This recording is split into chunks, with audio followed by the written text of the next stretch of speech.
গোয়েন্দা বরদাচরণ একটা লাউ চুরির কেস নিয়ে খুবই চিন্তিত ছিলেন।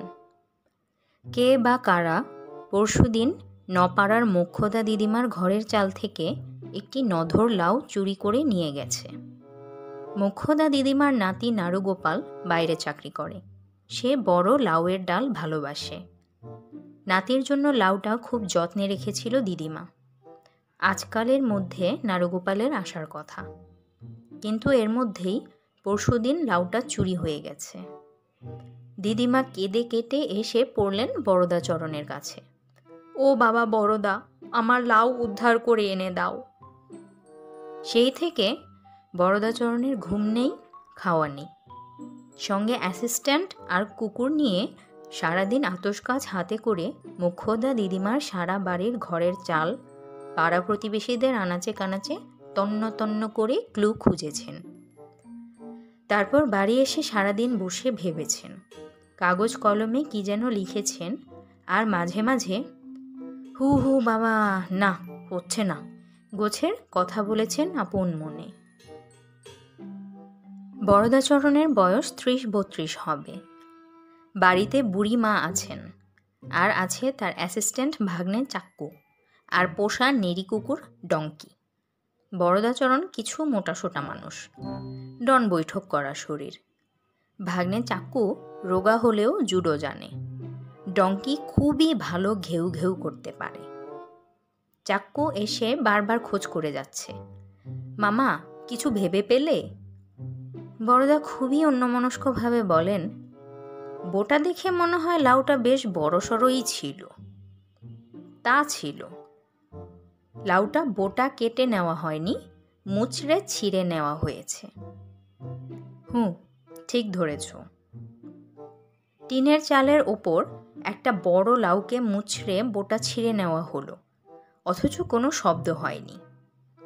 মোক্ষদা দিদিমার ছেঁড়া মশারির মধ্যে প্রচুর মশা ঢুকে পড়েছিল বলে দিদিমার সে রাতে ভালো ঘুম হয়নি। শব্দ হলে তার টের পাওয়ার কথা। চাক্কু চিন্তিতভাবে বলে, সে ঠিক, তবে মোক্ষদা দিদিমা আবার কানে একটু খাটো কি না? এই সময় বাইরে ডঙ্কি ঘেউ ঘেউ করে উঠল। কে একজন চেঁচিয়ে বলল, কুকুর সামলান। চাক্কু ছুটে বাইরে গেল। একটু বাদে একজন বেশ ভালো চেহারার লোক ঘরে ঢুকেই বললেন, বরদাবাবু, একটা মার্ডার কেস। বরদাচরণ গম্ভীরভাবে তাকে বসতে বলে কেস ডায়েরির খাতাটা টেনে নিয়ে কলম বাগিয়ে বললেন, ডিটেলস বলুন। আমার পোষা কাকাতুয়াটাকে আজ সকালে তার দাঁড় থেকে মৃত অবস্থায় ঝুলে থাকতে দেখা গেছে। বরদাচরণ ভ্রু কুঁচকে বললেন, এটা যে অস্বাভাবিক মৃত্যু তা কি করে বুঝলেন? খুবই স্বাভাবিকভাবে, ভদ্রলোক উদ্ভ্রান্ত মুখে বললেন। পাখিটার প্রতি আমার প্রতিবেশী রামচন্দ্রের অনেক দিনের লোভ। সে প্রায়ই বলতো, অম্বুজাক্ষ, তোমার কাকাতুয়াটা বড় চমৎকার হরির নাম করে হে। তখন থেকেই ওর মতলব আমার ভালো ঠেকেনি। আজ সকালে পাখিটাকে ঝুলতে দেখে আমি দাঁড়ে রাখা জল আর পাখির খাবার পরীক্ষা করি। আমার মনে হচ্ছে জলে বা খাবারে বিষ মেশানো আছে। বরদাচরণ ডায়েরি বন্ধ করে উঠলেন। পিস্তলটা ড্রয়ার থেকে বের করে পকেটে ভরলেন। আতস কাজ, দড়ি, ক্যামেরা এবং কি ভেবে টেপ রেকর্ডারটাও সঙ্গে নিলেন। চাক্কু এবং ডঙ্কিকেও তৈরি হতে বললেন। তারপর ভদ্রলোকের দিকে চেয়ে বললেন, অম্বুজাক্ষবাবু, কেসটা অত সরল নাও হতে পারে। রামচন্দ্রবাবুর যেমন মোটিভ থাকতে পারে, আবার কাকাতুয়াটা সুইসাইডও করতে পারে, কিংবা এর পেছনে হয়তো আরও অনেক গভীর চক্রান্ত রয়েছে। বেরোবার সময় বরদাচরণের মা ডেকে বললেন, বরদা, দুটি পান্তা ভাত খেয়ে যাবি না? কে শোনে কার কথা? বরদাচরণ বেরিয়ে পড়লেন। অম্বুজাক্ষর বাবুর বাড়িটা বেশ বড়। পিছনে একটা ঢাকা দরদালানে অনেকগুলো খাঁচা, আর দাঁড়ে বিস্তর পাখি চেঁচামেচি করছে। বরদাচরণ কাকাতুয়ার দাঁড়টা ভালো করে দেখলেন। পাখিটা পায়ে বাঁধা শিকলি থেকে তখনও ঝুলছে। দাঁড়ের দুটিকে 2 বাটিতে জল আর কাবলি ছোলা। একটা ছোলা তুলে নিয়ে পিছনের উঠানে ছুঁড়ে দিলেন বরদাচরণ। একটা কাক সঙ্গে সঙ্গে নেমে এসে সেটা খেয়ে ফেলল। কিছুক্ষণ বরদাচরণ কাকটাকে লক্ষ্য করলেন। না, কাকটা মরল না। তার অর্থ ছোলায় বিষ নেই। জল থেকে খানিকটা ড্রপারে তুলে নিয়ে বরদাচরণ এদিক ওদিক তাকিয়ে অম্বুজাক্ষবাবুদের পোষা কাবলি বেড়ালটাকে একটা কাঠের ওপর বসে থাকতে দেখিয়ে এগিয়ে গিয়ে আচমকা চেপে ধরলেন সেটাকে। অম্বুজাক্ষ হা হা করে এগিয়ে এসে বাধা দেওয়ার আগেই বরদাচরণ বেড়ালকে অদ্ভুত কৌশলে হা করিয়ে ড্রপারের জল তার মুখগহ্বরে ফেলে দিলেন। বেড়ালটা বার দুয়ে খুব আপত্তিকর শব্দ করল বটে, কিন্তু মরল না। বরদাচরণ গম্ভীরভাবে বললেন, হুঁ। ওদিকে অম্বুজাক্ষবাবু একটা হোমিওপ্যাথি ওষুধের শিশি থেকে কয়েকটা বড়ি খেয়ে আপন মনেই বললেন, গায়ে হাতে বড্ড ব্যথা। ওদিকে চাক্কু ডঙ্কির বকলস ধরে বাড়ির চারদিকে ঘুরে ঘুরে ক্লু খুঁজছিল। হঠাৎ সে দৌড়ে এসে বরদাচরণের কানে কানে বলে গেল, লাউয়ের খোসা, রামচন্দ্রবাবুর বাড়ির পেছন দিকে লাউয়ের খোসা পড়ে আছে মামা। বরদাচরণ বিদ্যুৎ বেগে উঠে পড়লেন। বুড়ো মানুষ রামচন্দ্রবাবু ঘরে বসে রামায়ণ পড়ছিলেন।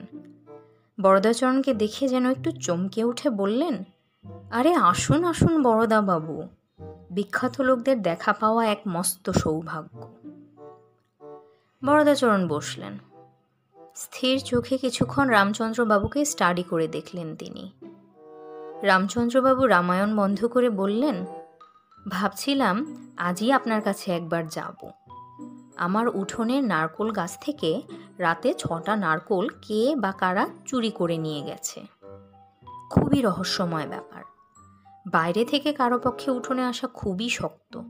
তবে রামচন্দ্রবাবু লাজুক হাসি হেসে বললেন, না, গোপন করে লাভ নেই। আপনার চোখকে কি ফাঁকি দেওয়া সম্ভব? বলেই ফেলি। বলে গলাটা নিচু করে বললেন, পাশের বাড়ির অম্বুজটা মহা নারকোলখোর। দুবেলা নারকোল খায়, বড়া করে খাচ্ছে, নাড়ু বানিয়ে খাচ্ছে, মুড়ি দিয়ে খাচ্ছে। অমন নারকোল খেতে কাউকে দেখিনি। প্রায় সময়ই আমাকে বলে, রামচন্দ্রবাবু, আপনার গাছে বিস্তর নারকোল হয়েছে দেখছি। আমার সন্দেহ কাল রাতে। বরদাচরণ খুবই গম্ভীর হয়ে গেলেন। একটু আগেই তিনি অম্বুজাক্ষবাবুকে গায়ের ব্যথার জন্য হোমিওপ্যাথিক ওষুধ খেতে দেখেছেন। গায়ের ব্যথা তো হবেই। এই বয়সে যদি এত উঁচু নারকোল গাছে কেউ ওঠে, তবে ব্যথা হওয়াই তো স্বাভাবিক। কিন্তু খুঁজে পেতেও অম্বুজাক্ষবাবুর বাড়িতে নারকোল বা নারকোলের ছোবড়া পাওয়া গেল না।